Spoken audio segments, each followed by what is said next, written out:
আসসালামু আলাইকুম রহমতুল্লাহ। একটা জরুরি বিষয় শোনো, আমরা নামাজের বিষয়গুলো ধারাবাহিক আলোচনা করতেছিলাম। এটাও ফরজাইন কোর্স ক্লাস। নামাজ ভঙ্গের কারণ কয়টা? সবাই কও 19টা। আবার বলেন 19টা। সবাই বলেন 19টা। তার মানে কি? এই 19 কারণের যেই কোনো কারণ পাওয়া গেলে নামাজ হবে না। নামাজ এটা নামাজ হবে, অর্থাৎ নামাজের ভিতরে কারণগুলো পাওয়া গেলে। কিসের ভিতরে? এক নম্বরে নামাজে অশুদ্ধ পড়া। তাহলে নামাজে অশুদ্ধর বিপরীত একটা শব্দ পড়তে হবে আরাফাত, সেটা হলো কি? বিশুদ্ধ পড়া। কি পড়া? বলো বলো। এই যে তোমাদেরকে আমরা এত বলি কোরআন শুদ্ধ করো, মাখরাজ উচ্চারণ করো, তাজবির ঠিক মতো করো, কেন বলি? ওই যে মূল জায়গায় গিয়ে নারী সমস্যা হয়ে যাবে। নামাজ শুদ্ধ হওয়ার জন্য সর্বপ্রধান এবং সর্বপ্রথম শর্ত কি? নামাজে অশুদ্ধ পড়া না বিশুদ্ধ পড়া? বিশুদ্ধ পড়া। অনেক ইমামের কেরাত গলত, অনেক মুয়াজ্জিনের কেরাত গলত। কেন? ওই যে শুদ্ধ করে নাই যে। এজন্য মাস্কের গুরুত্ব দিবা। ছাত্র যখন সবক শুনাইবা মনোযোগ দিয়ে সবক শুনাইবা। সবক আমুকতে আস্তে আস্তে স্লো করে শুনাইবা, নাহলে হরফ ছুটে গেলে নামাজ ভেঙে যাবে।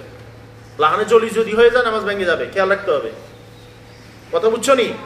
তাহলে কোরআন শুদ্ধ করবো ইনশাআল্লাহ। বলো ইনশাআল্লাহ। 2 নম্বর নামাজের ভিতর কথা বলা। সাইদ, নামাজের ভিতর কি বলা? কথা বলা। নামাজের ভিতর কি?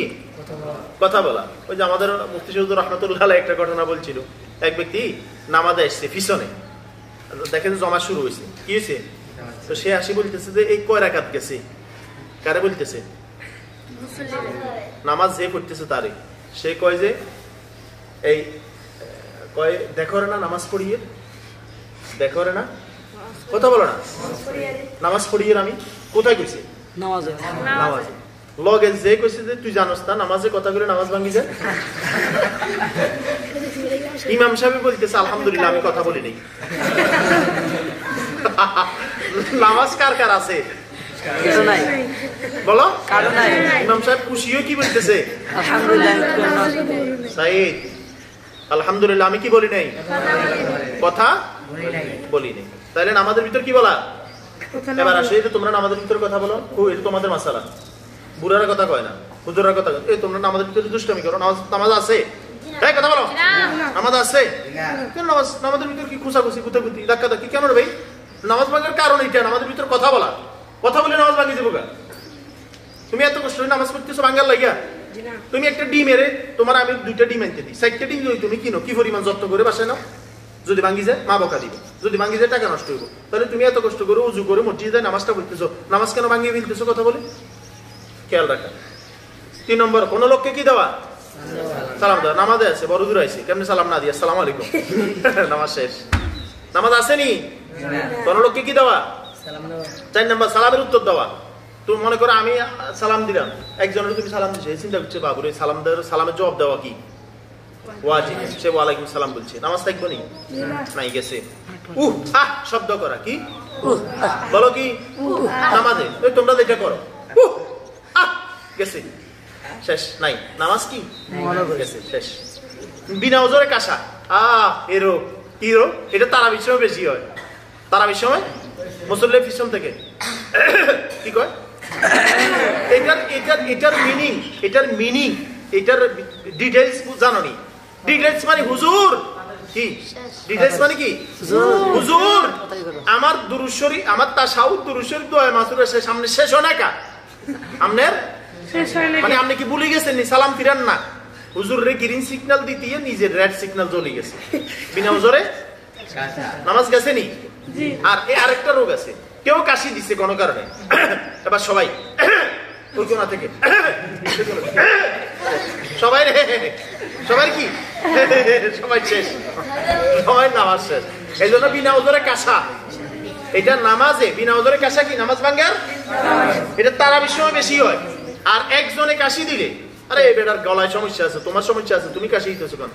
এটা রোগ, নামাজ ভাঙ্গি দেবে। আমলে কাসির করা, আমলে কাসির কাকে বলে? এটা এক ব্যাখ্যা, এটা শুনো। সেটা হলো তোমার নামাজে কেউ দেখতেছে, এমন ভাবে তুমি দাঁড়াই আছো, হাতটা ছাড়ে দিয়া গেছে, মানে দেখলেই বোঝা যায় যে নামাজে নাই। এটা আমলে কাসির কয়। এটার কি কয়? আচ্ছা, বিপদে কি বেদনায় শব্দ করিয়া কাঁদা। কেউ আসি কইছে যে আরে দাদি আপনার নাতি তো মরে গেছে, এবার কাঁদা শুরু করছে নামাজে, নামাজ শেষ। মানে ফেটে ব্যথা উঠছে, নামাজে কাঁদতেছে, বাস নামাজ ভেঙে যাবে। 3 তাসবিহ পরিমাণ সতর কুড়িয়া রাখা, লুঙ্গি পড়ছে শার্ট দিয়া, বাস লুঙ্গি নিচে দিয়ে গেছে, 3 তাসবিহ পরিমাণ, বাস নামাজ শেষ। কথা বুঝে আসছে? আচ্ছা, মুক্তাদি ব্যতীত অপর ব্যক্তির লোকমা লওয়া, এটা বুঝছো নি কিছু? এটা ভালো করে বুঝো। মুক্তাদি মানে ইমাম সাহেবের পিছনে একসাথে নামাজে দাঁড়াইছে না, কোন কারণে ইমাম সাহেব ভুল করতেছে, আরেক লোক আসি দেখে ইমাম সাহেব কেরাতে ভুল করতেছে, এখনো নামাজে দাঁড়ায় নাই, মুক্তাদি হয় নাই, সে ওইখান থেকে লোকমা দিছে, আর ইমাম সাহেব তার লোকমা নিছে, ভুল পড়ছে, যেটা ভুল শুদ্ধ করেছে ইমাম সাহেব শুদ্ধটা পড়ছে, নামাজ শেষ। বুঝছো নি কথা এটা? আচ্ছা, এরপরে সুসংবাদ ও দুঃসংবাদের উত্তর দেওয়া। কেউ বলছে আমাদের ছেলে একটা হয়েছে, নামাজে থাকে আলহামদুলিল্লাহ, আরেকজন এসে বলছে যে ও মা ও হুজুর মারা গেছে, কি বলছে? ইন্না লিল্লাহি ওয়া ইন্না, নামাজ কি গেছে? আচ্ছা, নাফাক জায়গায় সেজদা করা, এমন জায়গায় সেজদা করতেছে এখানে বাচ্চা পেশাব করিয়েছে, বাস সেজদার জায়গা নাফাক, নামাজ হবে না।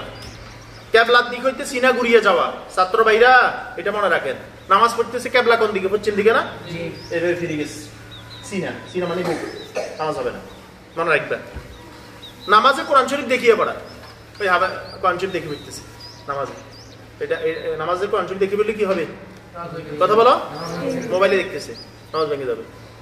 নামাজে শব্দ করিয়া হাসা, নামাজে শব্দ করিয়া, ওই এটা আগে আগে বলি এসছি, ওযু ভাঙার কারণে বলছি না, নামাজে উচ্চস্বরে ওযুও ভাঙবে, নামাজও ভাঙবে, বুঝছো না কথাটা? আচ্ছা চলো, নামাজে সাংসারিক কোনো বিষয়ে প্রার্থনা করা, আল্লাহ আমার একটা বিল্ডিং করার তৌফিক দেন, আল্লাহ আমার আব্বারে আরেকটা বিয়ে করার তৌফিক দেন, এইভাবে দোয়া করলে বাস নামাজ গেছে। এরপরে হাঁচির উত্তর দেওয়া, বলো কি? একজনে হাসি দিছে, আলহামদুলিল্লাহ বলছে, এরপরে যে শুনছে সে কি বলছে? ইয়ারহামুকাল্লাহ। নামাজ থাকবে? থাকবে না। নামাজে খাওয়া পান করা, বলো হুজুর নামাজে খায় পান করে কেমনে? ওই যে রমজান মাসে বুট খাইছে না, ছোলা খাইছে না, পেঁয়াজু খাইছে না, এটা দাঁতের ভিতরে আটকেছে, জিহ্বা দিয়ে দাক্কাইতে দাক্কাইতে দাক্কাইতে দাক্কাইতে বাইর করিয়া নি একটা নিয়ামত, বাস আল্লাহ দিছে ইফতারি, এত বড় নিয়ামত, এটা কি নষ্ট করা যায়? কথা বলো, এটা কি নষ্ট করা যায়? বাস এটা গিলি ফেলছে, এটা সাবাই ফেলছে, আমরা ছোট পিঠু বুটে সামান্য পরিমাণ যদি খাই ফেলে নামাজ নাই, নামাজ কি?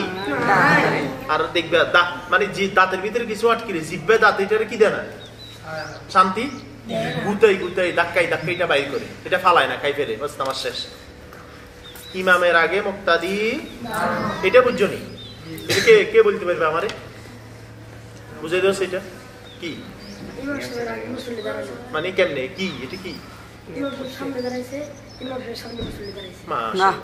হ্যাঁ এটাই, তুমি বুঝতে না, এটাই তো কথা, বুঝো নাই? একমাত্র বলো, একমাত্র নামাজ যেই নামাজে ইমামের আগে মুসল্লি দাঁড়ায় সেটা হলো জানাজার নামাজ। কথা কোন বুঝো নাই? জানাজার নামাজে লাশ কি পিছনে থাকে না ইমাম সাহেবের আগে থাকে, এই নামাজ। আর বাকি নামাজ ইমাম সাহেব দাঁড়াইছে, মনে করো এইখানে মুসল্লি দাঁড়াইছে ইমাম সাহেবের আগে, ইমাম মানে সামনে, ইমাম মানে কি? এর সামনে আর কেউ থাকতে পারবে না, এর সামনে যদি কেউ থাকে ইমামের আগে মুক্তাদি, বাস ওই ইমাম সাহেবের নামাজ নষ্ট হইতো না, যে দাঁড়াইছে তার নামাজ নষ্ট হইত। ইমাম সাহেব তো দাঁড়াইতে কয় নাই, বুঝছো নি বিষয়টা? বুঝছো নি? এটা খেয়াল রাখ। আবার ইমাম সাহেব রুকু থেকে দাঁড়ায় নাই, তুমি দাঁড়াই গেছো, ইমাম সাহেব রুকু থেকে সেজদা থেকে বসে নাই, তুমি বসে গেছো, এটাও একটা বিষয় ব্যাখ্যা, এই জন্য খেয়াল রাখা, বুঝছো না কথা? মোস্তাক এটা বুঝছে, নজরুল এটা বুঝছে, এখানে যেটা বলছে এটা নজরুল এটা বলছে, আর আমি যেটা বলছি এটাও মাসালা, এটা মোস্তাকের মতের সাথে। আর এখানে দুই মাযহাব হয়ে গেছে, একটা হলো নজরুলের মাযহাব, একটা হলো মোস্তাকের মাযহাব, বুঝছো না? মাযহাব এটারে কয় আর কি, মানে দুইটা বুঝে আর। তো মোটামুটি বুঝছো না বিষয়টা? আল্লাহ তাআলা আমাকে আমাদের সবাইকে আমল করার তৌফিক দান করেন। আসসালামু আলাইকুম।